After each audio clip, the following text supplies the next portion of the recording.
Hello, my name's Will from Creeper. And I'm Andy Black, or Andy from Black Veil Brides, or any one of the many names that you may know me by. I have a lozenge in my mouth, so I may have a puffy cheek in this, but I want to clarify before you watch the rest of the video that it's not that I have some sort of disease. I just have a puffy cheek because of a lozenge because my throat hurts. But you're watching APTV.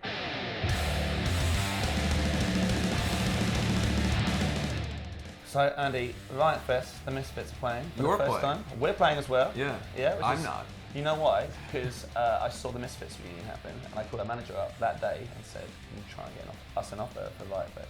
That's exactly why, and it worked. And it worked. Yeah, it worked. I'm surprised you've done the same thing. No, I did, but they rejected me. No. I'm just kidding. I don't know. Maybe they would. No, I didn't. I'm excited though about it. Obviously, I've gotten close with Jerry over the years, and I'm excited to see kind of the whole reunion happen. I wonder, in my mind, I of course go to the aesthetics. I wonder if Glenn is going to go for anything more than the kind of black tight T-shirt, long hair. Well, he posted that photo of himself in the skull. Right, what he did for the cover EP, and people were really stoked about that. So who knows? Who knows what he'll do? But I'm interested in the aesthetic. That should be cool. But I wonder what set list wise what they're going to do. Will there be dancing songs? Who's going to jump? I don't know. Will it be Chupacabra? I don't know. Who knows? I think that there's a strong contingent online for Robo. That'd be great. Viva Robo hashtag. I'm up for that. I could see that happening. Like, the reason we chose black really was because when I was in doing art in college, I was always my teacher said I was really good at drawing but really awful with colour. I just could never do colours. So and I just started wearing black as part of the scene I was going to anyway. But it's kind of ironic that the colours I choose to use as an artist myself as I'm older are exactly just black and white and black and purple, you know. Yeah, no, I think it's culturally over the years of people like gravitating towards black clothes having to do with rock music. I don't think it's a mistake or like it's a coincidence or something. I think that there's something inherently that the aesthetic of it, you wind up gravitating towards the image that you see. And so even if you're looking at the New York Dolls, who almost never wore black, if you look at it in your mind, you would see a guy in a leather jacket. But it's just the first thing. Sure. Leather jackets generally are black. So I think at least the kind of rock look like what you're wearing. So I think in some ways the aesthetic drives something over the course of time to where there's just this kind of expectation that a rock band wears all black clothing. I don't know that it's as true as people think it is, and I think that ultimately then breeds the culture. So the culture is kids that dress in all black, come to the shows dressed in all black, and I don't know. And it's interesting now if you look at like hip hop culture and stuff, it's very prominent. Stuff like Kanye West's clothing line is very monochromatic. So I don't know whether it's the actuality of the genre and whether it's a real thing or if it's a culture-driven consideration that we all have that black clothing coincides with rock music. Because then you look at, but I think that there's always a case that can be made for any form of aesthetic that people kind of too closely represent to an era or a time of a genre. Like if you look at grunge, everyone just says plaid. Yeah, right. And it wasn't as if every single grunge band was just wearing different types of plaid. It's just what you associate that time and that genre of music with, I suppose, right? And I wouldn't want to come to your show and see everyone in Creeper wearing bright orange shirts. Because it would be wrong for me because the association that I make in the music is the look. Your look is dead on, in my mind, to how I hear the record. So I think in some ways it's almost like as an audience we have an expectation, and as a person in a band or the person who's on stage, you have the expectation of what you want to be. I wear black or predominantly black Veil Brides, Andy Black, all that stuff, because I think subconsciously there's a part of me that has always loved the idea that I could do it. When I was in school, it was right after the Columbine shootings in America, and they outlawed almost all black clothing in my school, unless it was related in some way to the sports teams of the school or those kind of things. You couldn't wear band T-shirts. So they send you home? Or Yeah, I got suspended for wearing a green Dropkick Murphys T-shirt because someone ratted out and told one of the teachers that it was a band shirt and it had to do with rock music. And so in that way, when I got out of school, my natural rebellion was I'm going to dress in this all kind of, over the top, like to the point where I was like the guy who would match my eyeshadow with my shoe color, like, really over the top, and then it became like costumery. Like I remember... Was it a rebellion thing for you? I guess so, but I think it was just more of an expression thing. Like when I went to art school, I was dressing like Alex from A Clockwork Orange every day. Like full on with the white and the suspenders and the cane and everything. Like that was just...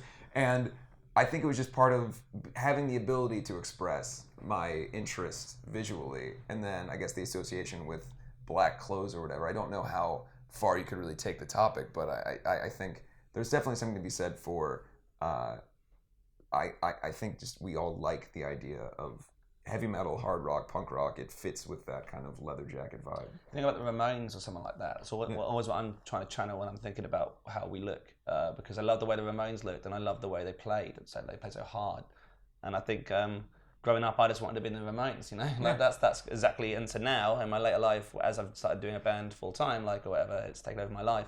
I just want to try and succeed with that vision as much as possible. Do you know? Yeah, absolutely. I think one thing I've always said is that it's unfortunate that, like, we're having a conversation about aesthetics, and there will be people who will watch this and say, oh, they only care about the aesthetics or whatever. But I think it's unfortunate because it's a two-pronged thing to me.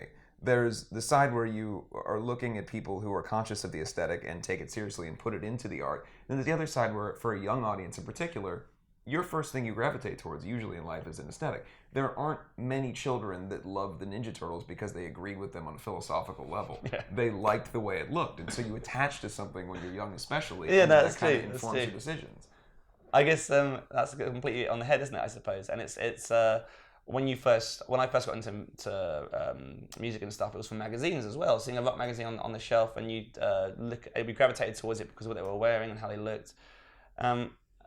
I don't think I ever thought about it like that before, but that's exactly what it is. It's to try and make it look like this, how it sounds, to try and reflect what we're talking about. And I suppose like David Bowie or something like that. No one thought that was like as ridiculous as they treat someone like yourself or someone like us now, like a critic might say, because that was part of the art. You know, that the image and the aesthetic was as much of the piece as his music.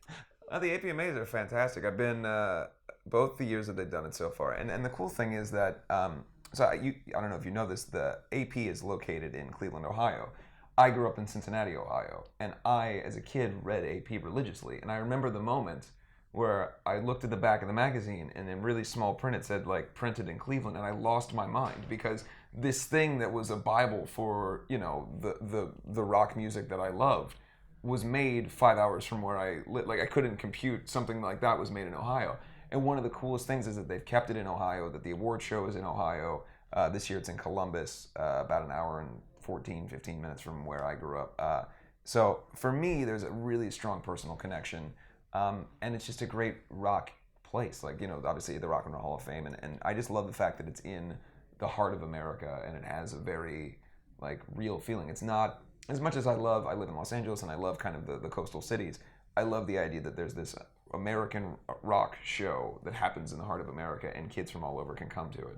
I remember seeing you sing with the Misfits on TV or whatever. That must have been crazy, right? There's a big crowd for that sort of thing. Yeah, I mean, it's those moments that happen every year with it. When you look at, last year the Motionless and White Guys did with Rob Zombie, and we performed on our own last year. But every year there's different bands that perform with kind of a legend and do something really cool.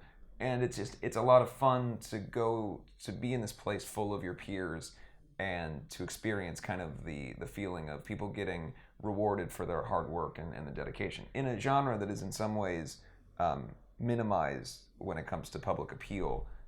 It's nice to have something that feels really strong, and if you're in that room, you can forget the fact that outside of that arena, the world sees rock stars as Nicki Minaj and all that other stuff. You can feel like rock is as vibrant and alive as it's ever been because you can sense it in the room between the audience and the bands and everything else. So it's a really fun and refreshing experience, and I hope. Are you going this year? Yeah, we're gonna go. I hope you enjoy it. You will enjoy it. Just dress up nice. The costume for my costume, and you can totally take it for the APMAs, is just wear exactly what you wear, but wear a button-up shirt underneath it. That's every year. I think I'm going to wear other stuff. I think about wearing a suit, and then I just wear a leather jacket with a button-up shirt every That's year. An easy way to kind of customize it. This exact thing, but just a black button-up shirt. Yeah.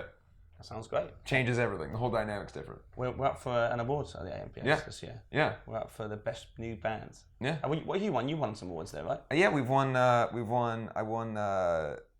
the award both years. So what did you win? So far, what did we win? We won Fan Base, and then last year we won Record of the Year. So.